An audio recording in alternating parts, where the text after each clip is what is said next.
I think it is just too hard to not let the condition of being humans and what happens to us as humans block us from our connection with God. And I am so honored that the next speaker has such an amazing story to share. You're just going to see how God just was there and how she had the strength to lean into him to completely change her human condition. Building spirituality, family, health, and business. This is The Giant Builders with Lois Wyant. Giant Builders, welcome. I am so happy to have you here today. I really, really appreciate your time. And guess what?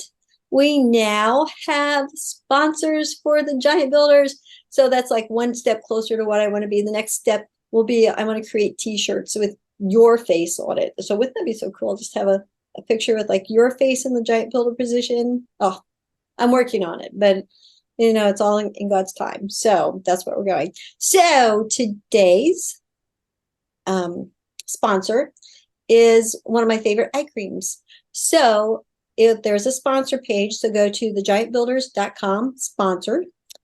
Sponsors is plural, and you'll see that sponsor listed. So we are here, and today's guest, and we met, I think I meet all my speakers on Facebook, and I think you listeners are going to think that I spend all of my time on Facebook, but I really don't. I mean, it's only like an hour a day, but I have some automatic things running that makes it appear like I'm there too much, but I'm not really there that much. But anyway, so today's speaker is Lori, and Lori just has an amazing, not only story to share, but to me, it was just like an amazing lean on God. And I just felt this was so important to share with you. So, hey, Lori, how are you? Doing great. Thank you so much for having me. I'm so thrilled to be here, and I love your organization, what you're doing, and I'm just thrilled to be here. So thank you. Well, thank you. Well, can you tell our listeners a little bit about you? Absolutely. So my name is Lori Vober. I am a stroke survivor at age 29. So that's really where my journey started. My original background is sales, marketing, and customer support. And I have a strong faith, and I'm very thankful for that because God has brought me through many challenges, both stroke, epilepsy from the stroke. We went on, and part of my story is adoption. We went on and adopted 3 children post-stroke. And that came with blessings and challenges also. But then God threw me into an amazing journey of speaking and writing to tell my story. So it's just been a journey, and it's all about perspective. And he continues to teach me and grow me. And I strongly believe we all face challenges of many sizes, and it's all about what we're willing to do with it when we're faced with these challenges. So thank you again for having me on. Well, thank you.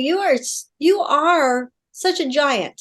I mean, I am just like in awe with all the things that God has used you with. I feel so puny. Like, I haven't done enough. So, well, thank you. Well, it's been a long journey, and I've read many books, and there's many people that have helped shape where I am today. And I really believe that when you're faced with challenges, and I think because I was faced with a challenge at a younger age, it shaped where I'm at. For a long time, I persevered, and I'm grateful. God gave me 2 very special traits prior to my stroke. One was perseverance, and one was the trait of a positive attitude. And that's carried me a long way, and I'm thankful for that. But with that perseverance, I missed vulnerability. And I didn't know how to be vulnerable. So instead, I just persevered. And I thought, if I can just hurry and work really hard to get better, I will fit in with my peer group. But I never really, I fit in, and I found my way, but I never really achieved all my goals as much as I wanted, but I missed the vulnerability piece. And as I've grown older and matured, I realized that how much I missed with that vulnerability piece. So I'm kind of backtracking, and I'm learning how key that is. So for your listeners who may have be going through challenges or gone through challenges, I hope you'll learn from me, because vulnerability is so important to connect with others, to find a support system. And someone taught me recently that to be vulnerable is also a blessing to others, and it gives them a chance to bless you. And I had never thought of it that way.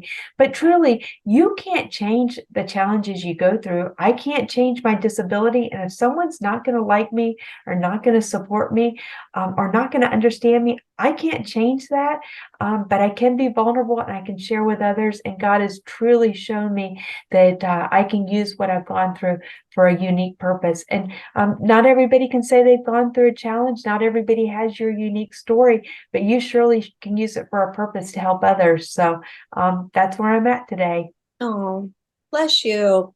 Uh, All right. Okay, walk me through your journey. Okay, so you were in a coma for a long period of time after your stroke. I mean, I cannot imagine. I mean, my mind just cannot imagine what you went through and how you tell me what went through your mind when you came awake. Sure. Well, back up a little bit Okay. and tell your listeners and back you up through the story. So, I was actually in corporate sales and marketing and customer support at the airlines. So that was my corporate job at Northwest Airlines, and it was in 2003. My husband and I both worked for the airlines. I was on the business side. He was in the aircraft maintenance side, and we worked opposite hours. So he was second shift, I was first shift. So we always crossed in the night, and our prime time was usually between midnight and 1 a.m. And we were trying to start our family for about a year. And that was not working so well, number one, because of our timing. And number two, we were just under a lot of stress. I was doing quite a bit of traveling. My key community that I supported at Northwest was the travel agent community. So did a lot of traveling, and I just felt like I needed to slow life down. I worked a part-time job at our church as the event coordinator and wedding coordinator.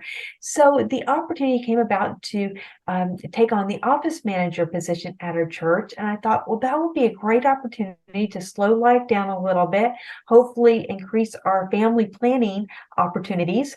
And I say now many times when I'm talking to others, our plans are our plans, God's plans are his plans. And you have to understand that many times when you're in the hard journey, you have to hold tight to God's plans, because we don't know what his plans are sometimes. And that's where our blind faith comes in, right?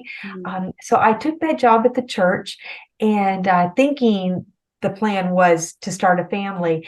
And really, the plan was to save my life, because 3 weeks into that job is when I had my massive stroke. And there's, for your listeners that might not know about strokes, there's two types of strokes. One is the typical blood clot type stroke that we normally hear about. And about 85 to 87% of all strokes are caused by ischemic strokes. And then 15 to 13% of all strokes are caused by hemorrhagic strokes, which are brain bleeds. And that is the kind of stroke I had. And so mine was caused by a malformation of blood vessels on the right side of my brain. It was undetected, had no idea that I was basically a walking time bomb. I'd always had migraines and headaches, but back then, they didn't do MRI, CT scans like they probably would do now. And so I just didn't know. And that particular day, it was a Friday. I didn't feel well. I had a really bad headache, sick to my stomach. My left arm felt a little odd. But at my age, I just didn't know the signs. And I even called my husband. He's like, well, you probably did something working out the night before. I worked out a lot. I thought I was healthy. And I called my parents, and they had actually moved from Texas about a year earlier to be closer to us, because they knew we were trying to start our family, and I'm an only child. And they knew something was wrong. And so they came rushing over to the church. I saw my parents, and it was probably within an hour that we called 911. And by then my leg had gone numb. So my arm was numb, my leg was numb, and we called 911. And within an hour, I was in the ambulance unconscious. And so everything went very quickly. Emergency brain surgery to stop the brain bleed. So they determined once they got me to the hospital, it was a brain bleed. And I woke up 17 days later from that drug-induced coma, completely paralyzed on the left side at that point. And I am extremely lucky to be alive. I don't remember that in my day-to-day frustrations, but I do try and remember, when I hear of others that don't make it and I remember the statistics, I do have to remember in all reality how lucky I am. So I'm grateful. God not only allowed me to survive, but he gave me the skills to thrive in this new normal. And that's truly what it becomes. Any challenge you go through, it just becomes a new normal. And, I have another new book that just came out. It's called Girl, Get Your Life Back. And it's all about, moving on. And I encourage your listeners, if you've gone through a challenge, it's perspective and it's choice.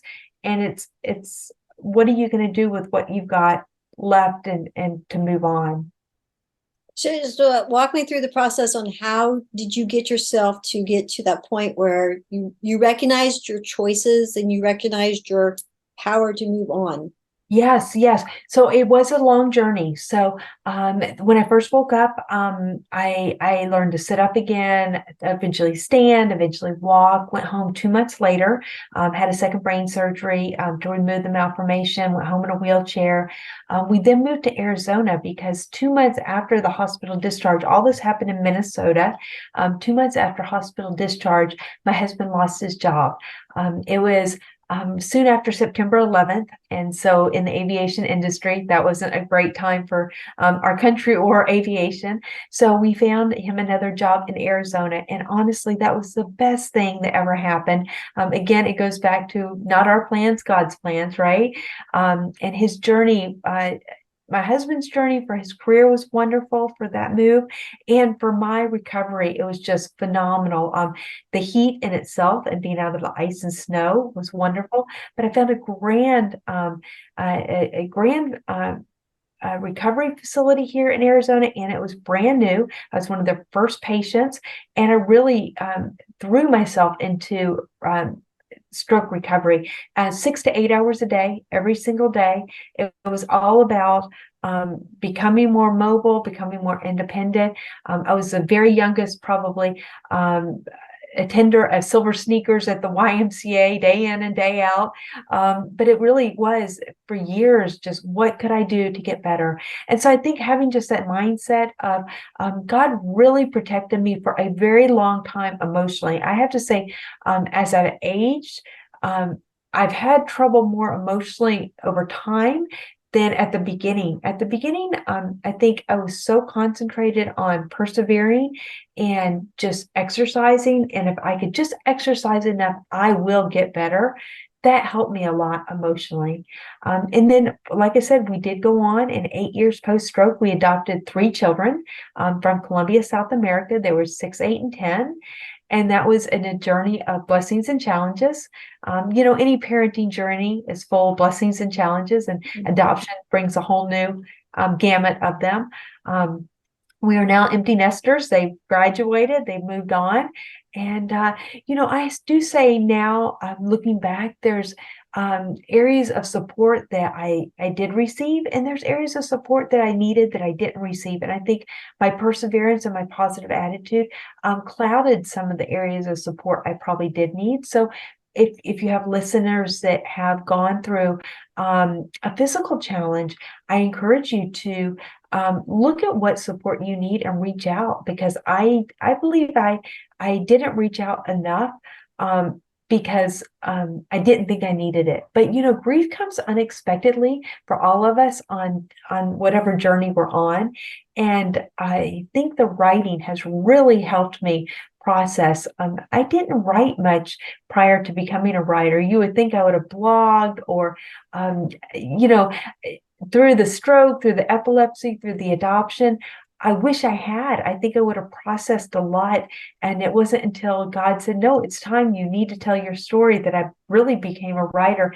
And I have really processed a lot and healed a lot, I believe, from writing. So I encourage anybody I talk to now, if you don't write, if nothing else, just write for yourself. It helps you think, it helps you process.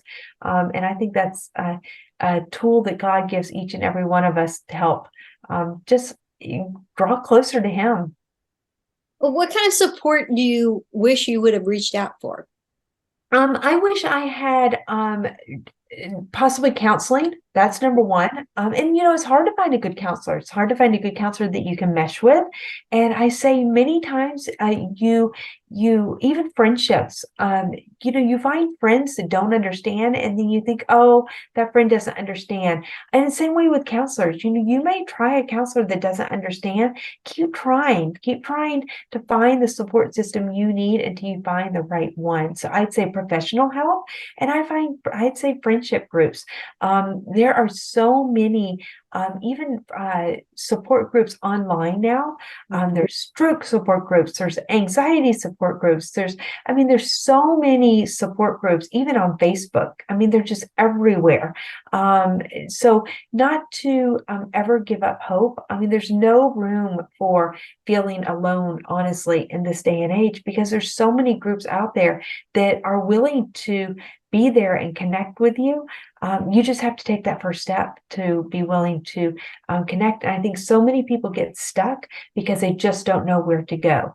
And, it's hard. It takes a lot of work, and it's easy. Many times it's easier to just give up and get stuck than it is to put that next step forward. And I've been there, and I understand. And even 20 years later, I understand how easy it is to get stuck, but you have to purposely keep going. And many people think joy and happiness is an emotion, and it's not. It truly is, especially when you go through tough challenges.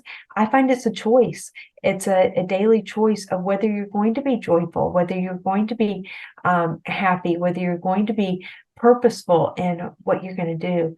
And so I encourage you, if you've gone through a tough challenge, to be purposeful about what your next step is. Yeah, with all of the negative aspects that are being reached out with internet and everything, I could see where there would be some really good advantages to have some places where you connect like that. Yes, yes. And I'm going to be doing a new blog. Up until now, I've done just my family blog, but I am going to start a new blog for adoption support, stroke support, because I do really feel that for those of us that have been through challenges, it's important to reach out and express what our experiences have been like, so that other people can tap in, and especially those that are just starting their journey and really understand where we've been and what we've gone through, so they don't feel alone. And I tried so hard for so long just to blend in. Now I'm going to stand out. You might have seen my Facebook post, but I just recently took on a service dog. He just joined my family. He's actually been in training for 6 weeks in Sedona, and he just rejoined my family this weekend. And so now he's back training with me at home. He's a German Shepherd mix. His name's Maverick, but I jokingly told my family, well, so much for blending in. I'm not going to blend in anymore. But support comes from all different levels. And I got Maverick because being out in the community, I need some extra stability support. Although I'm quite independent and quite stable, there are times that I don't feel stable when I'm out and I'm alone. And I need I'm vulnerable, and I feel vulnerable, especially in this day and age. And so I think he's going to be even more just physical support. I think he's going to be an emotional support that I need. And so I just encourage others, look outside the box. Whatever support you need, there's no perfect solution for everybody.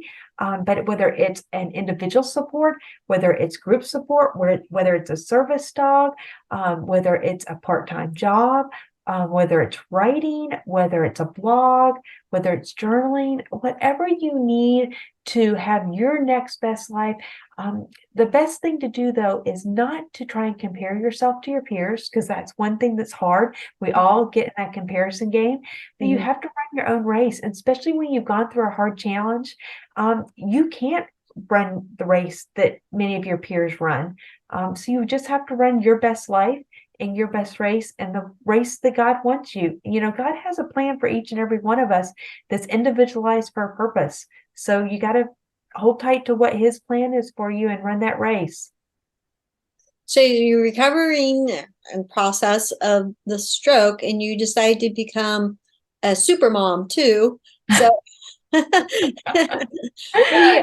to be not a super mom, definitely, but definitely decided to be a mom. And but in one of my books, I've drafted it. One of these days it will come to fruition, was parenting with realistic expectations. Because I tell you what, so many of us parent, and whether we're a biological parent or an adoptive parent, we go into it with this Pollyanna view. And both my husband and I were only children, so we went into this with a definitely not realistic expectations, because we thought, oh, great, we were lonely our entire life. Let's adopt a sibling group so that we can see, because obviously we felt like we were alone being only children. Well, siblings are not what we thought siblings were. Once we adopted a sibling group, we're like, really, this is what siblings are like. I've learned so much about parenting, and I've learned so much about parenting with expectations. And I think if we had better realistic expectations, maybe or maybe not, we would have done things differently. But now that I'm on the other side, looking back, I think we all are in that same boat of, as we mature, looking back. But yeah, we all think, oh, I should have done that differently. And I try to prepare my daughter-in-laws with, there's going to be mom guilt, and you just need to know that you're doing wonderful. I am so proud of you. I love you. If we can help you, don't let the mom guilt drag you down. Yes. And I think that's why, everybody says, get through being a mom and then enjoy being a grandma, right? Oh, yeah. That part's wonderful. Yes. So your book is called Choices. Tell me about the title. Yes. Oh, I'm thrilled. So that title definitely came from God. Truly did, because I always said that I was going to write a book, and I thought it would be literally about my stroke and my recovery, and I thought it would be about the different resources and machines and just everything that I used in my recovery. And I really started writing it in the very end of the pandemic, when we were all kind of shut down still. And my husband would come through at night and say, "What are you doing?" And I said, "Oh, I just decided it's time to write my book." And he'd be like, "Really?" I'm like, "Yeah." And he'd come through again that next night, and said, "What are you doing?" I said, "Oh, I'm just typing away, writing my book." He's like, "Seriously? That's really what you're doing?" I'm like, "Yep." And he just chuckled. And night after night, same thing, same conversation. And it took about 6 months of every night. That's what I did, night after night. And, I'm so grateful that at that point I knew nothing. And it was so pure and so heartfelt, I believe, in my writing, that I just wrote from the heart. And I think it's taken me about a year now and I'm still working on the second solo book of a devotional, and I'm stuck because I know so much more, and I've attended so many more conferences now, and I have so many more connections, and I'm so grateful for this new knowledge. However, I think sometimes when you have that extra knowledge and you have that do this and don't do that, it's so much harder. And when I wrote Choices, I knew nothing except for what God put in my heart to tell others based on what I went through. And so that's what it came down to. And I really felt like at the very end, it's all about choices. And it's about, and the name is Choices. When you're faced with a challenge, what choice will you make? Because honestly, no matter what choice you're faced with, and whatever challenge you're faced with, big or small, we all have a choice. And we're all faced with choices. Mhm. Life never turns out like any of us picture it would. And in the end, most of us, I think, get stuck because we feel like we have no control. And I really feel like that's ultimately what gets all of us as humans is our lack of control. But that's where the choice is. We always have some control over our choices. We don't have a choice a lot of times about the challenges that hit us, but we always have a choice of how we react to those circumstances. And that's where my purpose has come in. I finally realized I can't control how people react to me. I can't control my challenges. I can't control how quickly I'm bouncing back from the stroke. And when I started having the seizures, and the seizures were caused because my brain started interacting with the scar tissue, and everything from the stroke. And I think in many ways, the epilepsy was so much harder for me than the stroke, because for the stroke, I kept thinking, well, if I just keep exercising enough, and rehabbing enough, eventually I will regain some function.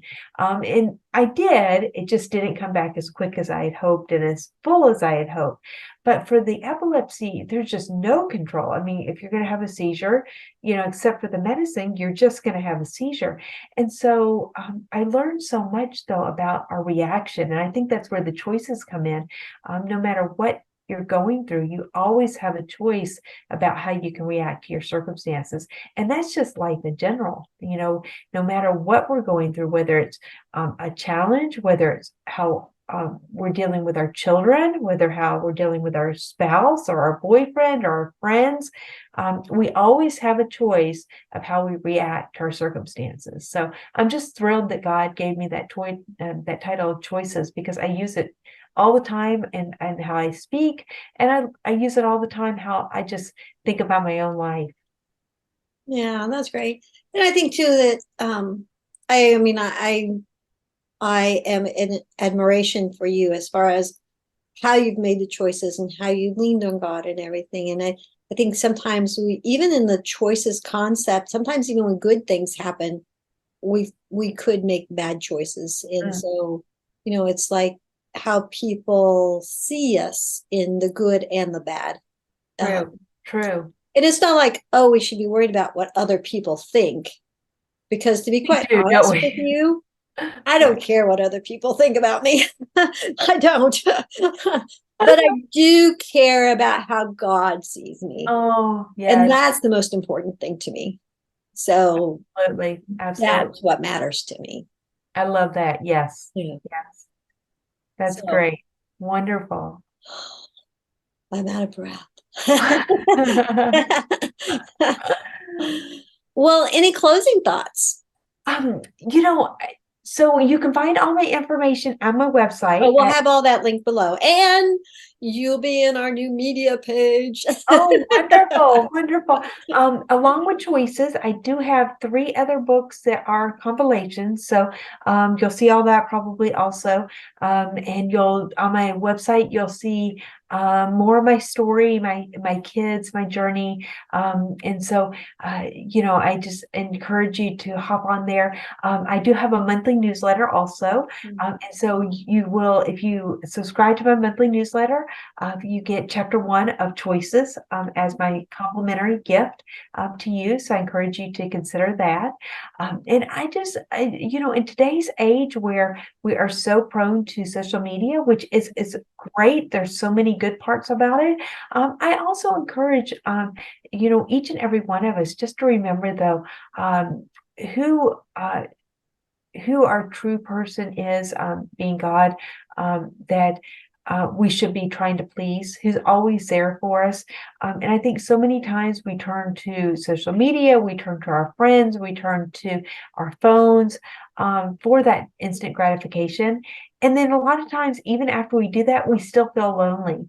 And we just need to remember, God's our creator. He's the one with the ultimate plan. And even when we don't understand and we don't even feel that instant gratification, we need to hold on to him, and we need to turn to his word before we turn to everything else that we're turning to. Yeah, so true. So, well, we will have your links below. And I tell you what we're Okay. going to do. All right, giant builders. leave a comment on the YouTube recording of this, and I'll have that in the link in the description if you're on the podcast part. And we're going to give away one of Lori's books free. Okay, so somebody can win a free copy of Choices if you tell me below what God told you about this episode. So I'm looking forward to giving away a book. So Right. yeah, Lori, thank you so much. I so appreciate your story. And you know what? I think it takes a very brave person to share personal stories like this, but yet it can impact so many people. Oh, thank you. Well, thank you again for having me on. I appreciate it very much. So, all right, Giant Builders, all the links below, and we'll see you next Tuesday. Thank you. Bye-bye. Thank you for listening. This has been The Giant Builders with Lois Wyant.